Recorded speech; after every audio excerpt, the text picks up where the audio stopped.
What happened when the Pharisees and the Sadducees created a trap for Jesus? That's what we're going to find out today in Matthew 22. Well, we're starting to really make some progress in Matthew. It starts to get interesting, and it starts to get sad. We're headed to some very serious times. I can't imagine what it must have been like for the apostles, where they find the Savior, the Messiah. They follow him. They see him healing people, talking to people, resurrecting them, taking on the wages of sins. And people are coming to faith in him, not just in God, but they're believing him as the Messiah. And you get to be the apostle of him. Now they're coming into Jerusalem. We talked last time about how Jesus came in on a donkey and entered Jerusalem. Jesus' message has become more serious too, and suddenly the apostles must have been worried. They must have wondered, what in the world is going on? Feasts and weddings and miracles were happening. Now the tone of everything has changed. We're in conflict with the Pharisees, the Sadducees, the temple leadership. Things are getting dark quickly. So the first thing we get is this parable of a wedding feast. And the idea is that this guy is giving a wedding feast for his sons. And he sends out his servants and asks all the people who are invited. And the invited people won't come. They didn't want to come. I had to go sell an ox. I had to go do this other thing. Calves, we're having the big meal over there. No one went to the wedding party. So you go out and invite people again. Nobody came. It's even said that some of them seized the servants and killed the servants. Boy, what kind of people are these? I wouldn't want them at my wedding anyway. So then he sends troops, burns their cities, burn their location. And so the wedding feast was ready. He knew that no one was going to come. Then he tells his servant, go find everyone, good, bad, anywhere. And go tell them that there's a wedding feast and fill this place up with people to come to this. There was a comment in one of the commentaries that there's always two parables inside of every parable. We'll have to see about this. The people that Jesus wanted to preach to was the people, the temple structure of Israel. The people of Israel were invited to this party. People came, but so many rejected him. They killed all the prophets of old. They're going to kill the apostles. This is part of the first parable. Then the second part is that the guests do come. So invite everybody. That's what Jesus is doing. He's going out to Samaria, to Sidon, to the Gentiles, to the Jews, to everybody. We're going to invite everybody.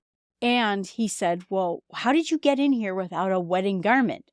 So then the king says, cast them out, throw them out, because many are called, but few are chosen. It's not telling us that we have to dress up for church. It's telling us that there are people who come in that did not take this seriously. They just wanted to have a free meal, right? They wanted to drink some wine. They came to this wedding not for the real reason. In this particular case, people are coming in probably because they thought the Messiah was going to poke an eye at the temple structure and at the Romans, or for whatever reasons they had. We don't know why they came, but they didn't come to worship God. They had the attitude, we're just going to go and check this out. Your work throws a free Christmas party and you just go in order to load up on free food, and then you leave right after the food is gone. But you get the idea that these people were not invested in coming to the wedding, which means they didn't put on their best clothes. They were invited to something special and they didn't care. They didn't pay honor to the king who invited them. And in this case, this parable, the people are basically there to leech off whatever situation was happening, not to pay honor to God. God is giving this invitation to everybody, and some of the people are just not interested in what Jesus was really about.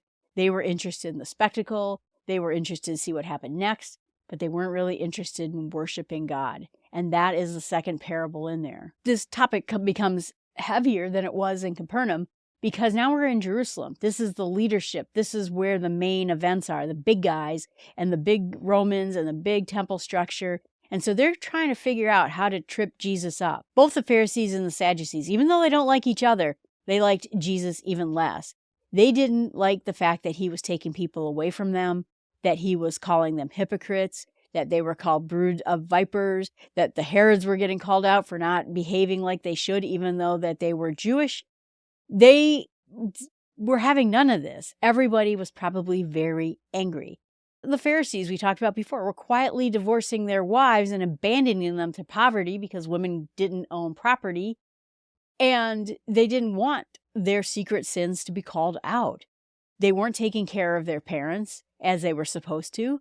They didn't want this to be called out and be embarrassed. They're supposed to be the pious ones. So everyone came up with a plot to take Jesus out. And right now they're using words to do this. And I think as an atheist, I did this too.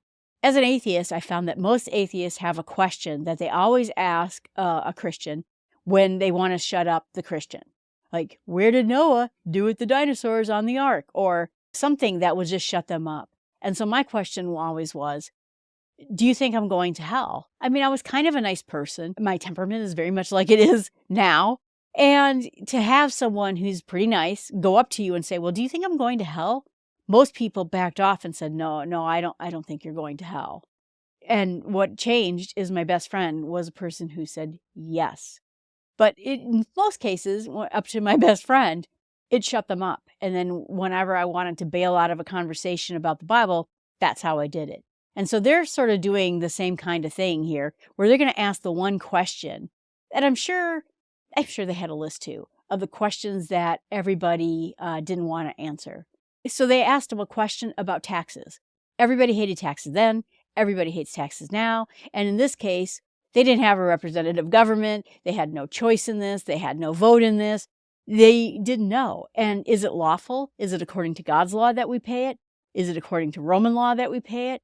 And so Jesus knew what they were up to. And he says, why are you testing me on this? It says that the Herodians, that's going to be the Sadducees that Herod appointed to the temple structure. They said, we know you're a cool guy and you don't care about other people's opinions. Now they're buttering him up even though they're trying to take him down. Is it lawful to pay taxes to Caesar? And so Jesus says, because he sees through people, why are you getting me involved in this? Why are you testing me about this? Go get me a coin. And so they go get a denarius and they say, whose picture is on the denarius? Well, that's Caesar's. Right. Render means to give back. I'm going to render my library book back to the library.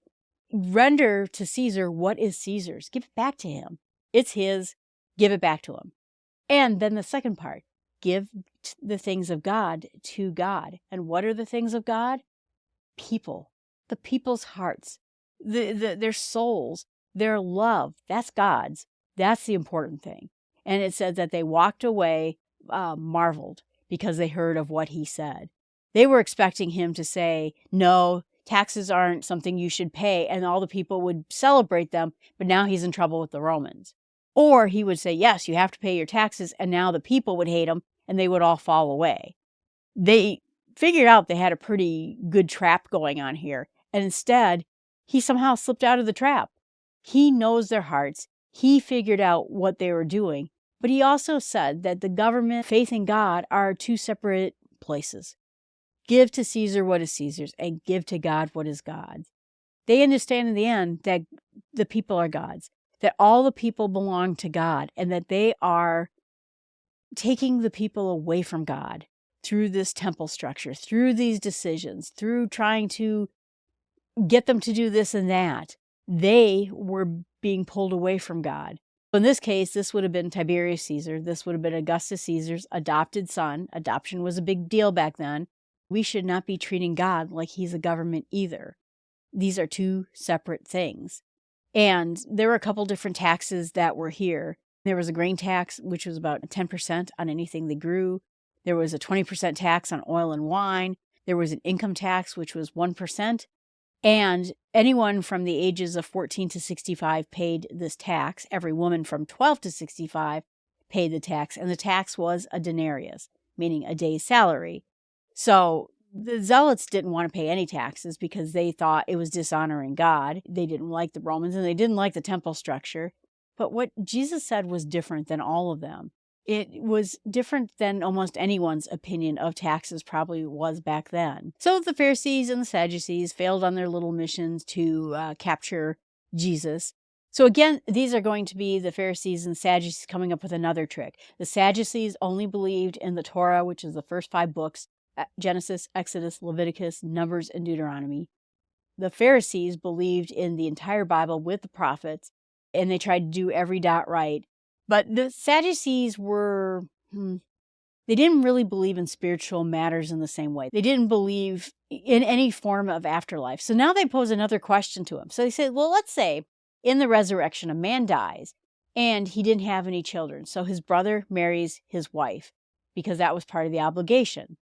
And then, again, because the widow would have been doomed to poverty, so you were honoring the brother's obligations. So then that brother married it, and then that brother died. And so we keep going down the line. Then the next brother married the wife and then died without kids and kept doing this over again. So now we're like 7 brothers. I mean, this is kind of a ridiculous story. Also, when you consider the fact that the Sadducees didn't believe in an afterlife, they didn't even believe there was going to be a wife in the afterlife because they didn't even believe it. So this was sort of a mocking question. Oh, so you believe you're going to heaven and you're going to play harps. You could almost see it, too, as a very sarcastic thing. They looked down on people who believed in an afterlife. Jesus says, you know what? You got this all wrong. He told them, you don't have the power of knowledge or the knowledge of God. You don't even know what you're talking about. Because in heaven, you're neither married nor given in marriage. It could be like the angels. They're not married either. We're going to know each other. We're going to see each other. We're going to hang out with people. We're going to be there, but just not in a married way. So then he reads them a passage that says, I am the God of Abraham, the God of Isaac, and the God of Jacob. That's a very standard Jewish prayer. He is not the God of the dead, but the living. These people are not dead, Abraham, Isaac, and Jacob, because if they were, he wouldn't be the God of them. They'd be dead. There is an afterlife. He is affirming that they are alive right now. We saw in the Transfiguration a living Moses and a living Elijah. We're going to hang out with Abraham, Isaac, and Jacob and other people in the Bible. We're going to have lunch with them. It's going to be awesome because they are living.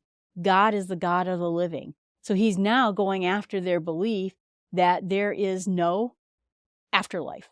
They were just messing with him. They believed in what was the here and now, what was right here on the plate. That's why they were so involved in the Romans, because what matters now is the life right here, what we do right now, surviving these rotten Romans. They didn't believe in the future kingdom of heaven. And so Jesus wasn't going to fall into that trap, which is kind of cool. That probably shut up the Sadducees because he clearly does believe in an afterlife. Saw through the baloney that was their question, and maybe the Pharisees gathered in a corner and snickered a little bit because they did believe in the afterlife. He now just put the Sadducees in their place. When the Pharisees saw that Jesus silenced the Sadducees, they said, okay, well, great. When the Pharisees saw that he shut up the Sadducees, they got one of the lawyers together and got him to ask a question, which is the greatest commandment. And Jesus, this is a quote from ESV, you shall love the Lord your God with all your heart, all your soul, and all your mind. This is the great and first commandment. You should love your neighbor as yourself. These 2 commandments depend on the law and the prophets. This is the culmination of both of them, the Torah and the prophets. If you love God with all your heart and you love your neighbor as yourself, all the 10 commandments are there. This is a summary of everything God said. They were hoping that Jesus was going to single out a particular commandment so they could catch him on it. Oh, so it's important that you do this, but not bad. Instead, what he did is he summarized the whole thing to them. It is just so interesting how Jesus can say one thing that just puts them down. They're trying to catch him in these traps. They're trying to get him to say one thing or the other. And instead, his economy of words, it's interesting. How many commentaries I read about Matthew for this Bible study that will say in 50,000 words explaining what it is Jesus just said in 50 words. He knows what tricks they're trying to throw at him. He knows their heart. This is the Messiah, the Son of God, God himself. Then they go on and say, well, who's the Christ? Whose son is he anyway? So now we're going to go into big philosophical questions, trying to tease out exactly what it is he thinks about the Messiah in the end. They say, well, what do you think about the Christ, this Messiah? Whose son is he? The Greek word for Messiah is Christ. Jesus Christ. Christ is not his last name. It is Jesus the Messiah. He said, another quote from the Old Testament, the Lord said to my Lord, sit at my right hand, and I will put the enemies under your feet. So David called him Lord is talking about Jesus, talking about the Messiah. What David did is he's saying that David is calling Jesus Lord. And then you think, well, how is that even possible? Because Jesus is a descendant of David. Thousands of years later, 1,000 years later? 1,000 years later, how is it that David can talk to Jesus, who's his descendant? And you know what? When you're God, you get to do things like that. You're David's Lord. You're also David's descendant. He is referring to himself as being there with David. There's other places where we'll talk about that too, of Jesus being in the Old Testament. And people believe that David could have only have understood this through the Holy Spirit. That's what brought faith in Psalm 110, which he is quoting. How is he able to call Jesus my Lord? That silenced him and they went away. That ends this chapter. My meditation this week is going to be about how do you respond to people who just try to tear you up, tear the Bible up, attack you, trick you, try to get you into a particular corner. I want to think about how studying the Bible, understanding it more, will help me in confronting those people much better. You see that Jesus quotes the Bible and explains to them better than they know about the Bible when they think the scribes, the lawyers, the Pharisees, we know everything, but he knows it better. My prayer is that I'm going to think about the summary of the 10 Commandments and how it means to love God with your heart, soul, and mind, and how to love other people as yourself. That's the whole summary of it. We think about all the things that God tells us to do, and they always fall into 2 buckets. The things that we do to honor God, and the things we do to help other people, to be a brother, the forgiveness, the mercy, the grace, everything. And wherever we go, that summary should be what actions we take when we confront any situation.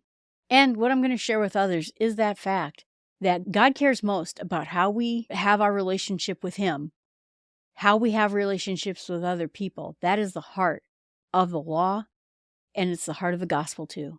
All right, everyone, thanks so much. I appreciate you listening to the podcast. Please remember that you can subscribe to the podcast, The Bible in Small Steps. You can also subscribe to my other podcasts, Start with Small Steps, which is about helping yourself do a little bit better in life. It's not where I butter my bread because obviously my faith in God is where I'm most focused, but doing things better in life, having a better budget, having a better set of goals will help you in accomplishing so many things in your life. We're here to be effective. We're here to reach out to other people, and being more productive, being more organized can help us wherever we are. Thanks so much. I appreciate you watching this, and remember to subscribe and tell a friend. Thanks so much.